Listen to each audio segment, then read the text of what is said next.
Olá, caro aluno, seja muito bem-vindo a mais uma aula aqui para SPSEX.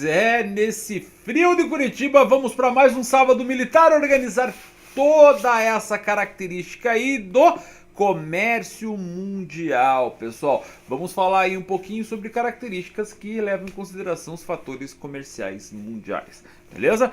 Para começar, para a gente poder entender toda essa situação, precisamos entender aí a Divisão Internacional do Trabalho, a famosa DIT. Afinal, o que é a Divisão Internacional do Trabalho? Divisão Internacional do Trabalho é a forma com que os países aí ao longo dos anos acabam se organizando de acordo com as suas produções e a venda, a participação do seu país dentro aí do cenário econômico mundial. E isso a gente vai levar em consideração fatores aí históricos, a começar lá no século 16 e 17, que nós vamos ter aí a égide do capitalismo comercial, do qual aí existiam dois principais entes, que eram as metrópoles, os países aí que estavam colonizando todos os outros, e as colônias, que eram aí justamente as áreas de exploração. Dentro desse cenário do capitalismo aí comercial, a ideia era o que? Buscar cada vez mais formas de comércio, então buscar recursos naturais para vender, e dessa maneira, quanto maior a quantidade de recursos que tivesse, obviamente o país se tornava mais rico, mais poderoso. Assim, a necessidade dos países europeus, principalmente em buscar novas colônias, acabaram fazendo então essa criação dessa forma, dessa representação então da forma do trabalho. A começar então que as metrópoles mandavam para suas colônias os produtos manufaturados, enquanto que as colônias mandavam para as metrópoles a matéria-prima, o produto, no caso aí, além dos escravos, por exemplo. Então, nós tínhamos aí, sob a égide do colonialismo, o capitalismo comercial, e tinha esse principal fator, essa principal situação. Ao longo do tempo, então, passa aí a situação do capitalismo comercial. Junto nessa situação, inicia então um novo processo aí, o desenvolvimento da indústria, a Revolução Industrial. E com a Revolução Industrial surge então o capitalismo industrial. O capitalismo industrial, então, ele tem uma leve modificação na forma da organização. Na verdade, as metrópoles, elas passam a ser os países ricos, vamos dizer assim, tá? E as colônias acabam sendo os países pobres. Nesse sentido, então, as metrópoles ou os países ricos acabam mandando produtos industrializados com maior poder aí, aquisitivo, com maior valor agregado, uma vez que é um produto já transformado. Enquanto que as colônias ou os países mais pobres, eles vão fazer o quê? Vão mandar o produto primário para esses lugares, o recurso natural, para que a própria região aqui dos países ricos, das metrópoles, acabam tendo condições justamente de fabricar aquilo que ela necessita para o seu desenvolvimento comercial. Acontece que nesse processo, então, acaba gerando o imperialismo econômico, do qual aí a segunda onda de colonização do mundo, né? O neocolonialismo acaba surgindo justamente para quê? Justamente porque existe uma necessidade de recursos naturais que não existem nos países ricos industrializados, e essa é uma forma então deles criarem um domínio do capital, um domínio econômico sobre os outros países. E dessa maneira então surge aí o capitalismo industrial e essa divisão internacional do trabalho, essa divisão que tem como base aí o capitalismo industrial. Passa-se o tempo, então, a divisão internacional do trabalho acaba acontecendo numa forma do capitalismo financeiro depois da Segunda Guerra Mundial, a ideia da divisão internacional do trabalho clássica, em que os países desenvolvidos acabam mandando para os países subdesenvolvidos não industrializados toda a produção industrial. Aí, investimentos, capitais, empréstimos financeiros que acabam acontecendo muito, enquanto que os países subdesenvolvidos continuam mandando esses produtos primários, a material agrícola, minerais, combustíveis fósseis, tudo para gerar economia. Percebam sempre que existe uma relação aqui, gente, de dominante e dominado. beleza? Só que ainda nesse processo, desenvolvendo aí a globalização, surge então o meio técnico, científico e informacional, um momento aí então em que o capitalismo financeiro ele se torna também um capitalismo técnico, científico. Então, além dessa característica dos países desenvolvidos, então dominarem países subdesenvolvidos não industrializados, chega um momento em que a principal característica, o principal moeda de troca, aquilo que mais vai ter valor ao longo do tempo, não vai ser necessariamente o produto, mas sim a técnica. A técnica, então, que é a forma com a qual se realiza um determinado trabalho, começa a ser explorado e utilizado pelos países desenvolvidos, pelos países aí dominantes nesse cenário econômico. Então, esses países eles fazem o quê? Acabam então jogando aí a parte suja da produção industrial para os novos países industrializados, os países subdesenvolvidos industrializados, e cria uma nova onda aqui, ó, de organização de trabalho. A começar então que esses países desenvolvidos acabam enviando basicamente o que? Os produtos aí de tecnologia superior, capitais como capital de empréstimo, investimentos produtivos e principalmente a forma como se realizar o trabalho industrial, a tecnologia para esses países. E ao contrário, esses países então vão mandar o quê? Vão mandar o produto industrializado, além de mandar o produto primário, vai mandar também o capital em forma de juro, de royalties e os lucros pela utilização da sua tecnologia. Dessa maneira, então, nós temos ao longo de todo um processo do comércio mundial uma relação de dominante e dominado. Essa situação em que aqui nós tínhamos a metrópole como determinante, ou o ente que dominava e determinava aquilo que se comprava e que se vendia. No capitalismo industrial, os países industrializados. Depois, no capitalismo financeiro, esses países desenvolvidos. E hoje em dia também, no processo aí do capitalismo técnico-científico, os próprios países desenvolvidos que agora, ao invés de trabalhar com a parte produtiva, com a parte do desenvolvimento econômico, no sentido aí da mão na massa mesmo, ele se preocupa mais com a questão da técnica, beleza? Bom, dessa maneira nós criamos um processo do desenvolvimento aí da nova ordem mundial, pautado justamente nessa divisão entre países ricos e países pobres. Então, dessa maneira, nós temos aqui os países do norte e os países do sul. Os países do norte são os países ricos, que controlam hoje a economia mundial. Dessa maneira, nós temos do outro lado os países que são dependentes econômicos desse sistema. Então, os países pobres nessa situação. Claro que nós vamos ter aqui dentro dessa divisão do mundo, em países do norte e países do sul, uma característica diferenciada para determinar quem são os países, países ricos e países pobres, ou melhor, os países do norte e os países do sul.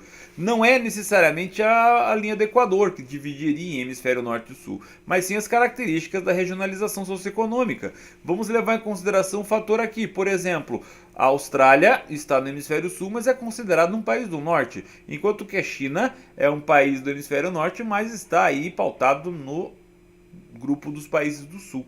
Então, nós temos essa divisão e se a gente levar em consideração, temos essa charge aqui, ó, para entender novamente essas regras, essas formas do qual nós temos aí a divisão do mundo. Os países do norte desenvolvendo tecnologia, enquanto que os países do sul sendo os principais fornecedores de aí produtos primários. E essa situação nós conseguimos perceber que é um ciclo, é uma organização que acaba fazendo com que os países desenvolvidos continuem dominando a economia e os subdesenvolvidos permaneçam nessa situação. A começar, por exemplo, aqui, ó, o ciclo do país desenvolvido, ó, tem um nível tecnológico reduzido.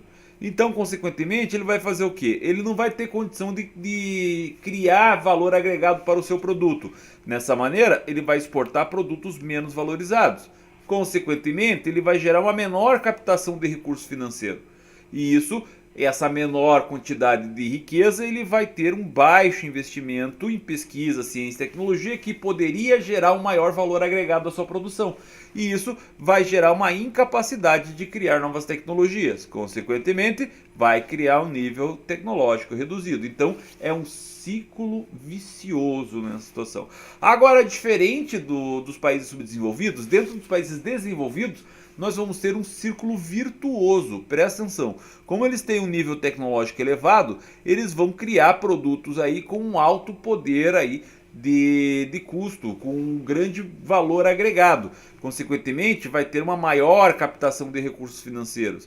E devido a essa maior captação de recursos, vai conseguir separar uma grana para quê? Para investir em pesquisa, ciência e tecnologia. Consequentemente, vai criar novas tecnologias que vai gerar esse nível tecnológico elevado dentro da situação. E isso a gente consegue perceber justamente aonde? Neste mapa aqui, ó, onde mostra o comércio mundial, pessoal. Percebam que o comércio mundial está numa tríade: América do Norte, Europa Ocidental e Sudeste Asiático e Ásia aí, extremo asiático, extremo oriente. Então percebam que os países mais desenvolvidos é que vão comandar a economia nesta tríade aqui, ó, certo? E o que vai fazer? Vai fazer com que ele consiga desenvolver sua economia dominando os países periféricos dentro desse sistema do comércio mundial. Percebo então, olha só, a relação da América do Sul e do Caribe, da África, do Oriente Médio, do leste europeu, da Ásia Central, que são os países periféricos que vão ou mandar produtos industrializados da maneira com que os países desenvolvidos pediram para que fosse criado, ou ser aí o mero fornecedor de recurso natural. A questão do Oriente Médio, por exemplo, com o petróleo, a questão, por exemplo, aqui da América do Sul, como o Brasil, a Argentina, o Chile, que vão ser aí produtores, montadores aí dos recursos industriais. Então vai ter essa relação de dominância muito forte. Então esses caras aqui dessa tríade é o que vai fazer principalmente essa relação de enriquecimento, de desenvolvimento do sistema aí capitalista. Mas além dos produtos, da questão da técnica, como é que eles continuam desenvolvendo e criando esse sistema, esse desenvolvimento com o qual nós temos? Através da criação de novas demandas. Demandas do que, Sylvester? Demandas de consumo. Como, por exemplo, eu coloquei dois exemplos aqui bem simples para vocês. Para começar aqui, esse grupo aqui, ó, pessoal, que eu estou mostrando para vocês, um grupo musical. Para quem não conhece, eu apresento para vocês, ele é o BTS. O BTS é uma banda de K-pop, ou seja, uma banda de música pop coreana. Eles foram criados, essa marca BTS, o K-pop, foi criada para quê? Para que tenha aí uma nova forma de comportamento cultural. Então, muitos aí acabam se identificando com as formas das músicas, com o ritmo, e essas pessoas passam a ser aí seguidas, acabam sendo porta-vozes do comércio mundial. A começar, por exemplo, nessa foto, que tem aqui uma marca de roupa, bem estampado aqui, ó, em todos os integrantes da banda. Ou seja, se eu quero ser aí fã dessas pessoas, se eu quero ter aí essa característica, me identificar com esse grupo, eu preciso consumir esse tipo de produto aqui. Esse produto aqui vem daquela tríade, mais uma vez, que eu falo para vocês, onde está criando os novos produtos, onde está gerando novas tecnologias, está criando essas novas demandas de consumo, certo? Então aqui nós vamos ter uma forma do qual a gente acaba criando novas demandas para o desenvolvimento do comércio mundial. Agora, nós temos uma outra situação. Por exemplo, aqui nós temos os astros da chamada UEFA Champions League. A UEFA Champions League aqui, gente, é bem clássica. Então é o principal campeonato continental de clubes de futebol. E tem aí os principais astros do futebol mundial. E se vocês levarem em consideração, percebam que todos eles acabam tendo características de consumo que vão criar demandas diferenciadas. Percebam aqui, por exemplo, ó, nós temos o Cristiano Ronaldo, que usa um determinado tipo de chuteira, o Alisson, que está utilizando outra, certo? Nós vamos ter aqui vários outros jogadores que vão ser aí o que? Vão ser vitrines de marcas de artigos esportivos, que vão servir para quê? Para que se produza cada vez mais esses produtos e sejam consumidos cada vez mais esses produtos, principalmente. Agora, da onde que é produzido essas situações? É produzido através daquela tríade, devido àquela característica lá da nova divisão internacional do trabalho. Por exemplo, as duas principais marcas aí esportivas que produzem isso, só para ter uma ideia, a Nike e a Adidas, que são duas grandes transnacionais, elas não produzem nos seus países de origem. Para a gente começar, para a gente entender, tá? A Nike, ela é uma das principais empresas dos Estados Unidos, mas dentro dos Estados Unidos não existe fábrica de tênis da Nike. As fábricas de tênis da Nike estão no Brasil, está na Índia, está na Indonésia, está no Vietnã e está na China. Lugares que eles acabaram encontrando, que esses países acabaram encontrando, para quê? Para gerar um menor custo da sua produção. Então eles mandam para os países aí subdesenvolvidos, basicamente a técnica, a forma com a qual eles precisam para gerar cada vez mais riquezas, mais lucros. Então eles vão mandar a forma de se produzir o tênis aqui para o país subdesenvolvido industrializado. Enquanto que esse país vai se dar bem, porque ele vai estar gerando aí um produto que vai ser mandado para os principais lugares, mas junto com ele vai mandar também aí o que? O tal do royalty, que é o aluguel pelo uso da tecnologia. Dessa maneira, então, é que esses países desenvolvidos, esses países da tríade básica aqui da economia, acabam hoje tendo aí o seu papel dentro do comércio mundial. Eles não estão muito mais preocupados em produzir artigos industrializados de baixa complexidade. Eles deixam isso para os países aí subdesenvolvidos. Mas ao mesmo tempo, eles vão estar sempre preocupados em criar novas demandas tecnológicas. Essas novas demandas tecnológicas, então, para criar então outras formas de consumo e enriquecimento. E sempre assim criar esse processo do comércio mundial que vai perdurar por toda essa situação aqui. A América do Norte, a Europa Ocidental, o Sudeste Asiático, a parte do Extremo Oriente, vai ser sempre aqui o principal fluxo comercial, enquanto que esses aqui vão ser aí os meros coadjuvantes dentro da situação, mandando o produto industrializado de baixa complexidade ou mandando o produto primário necessário para o desenvolvimento comercial dessa grande tríade.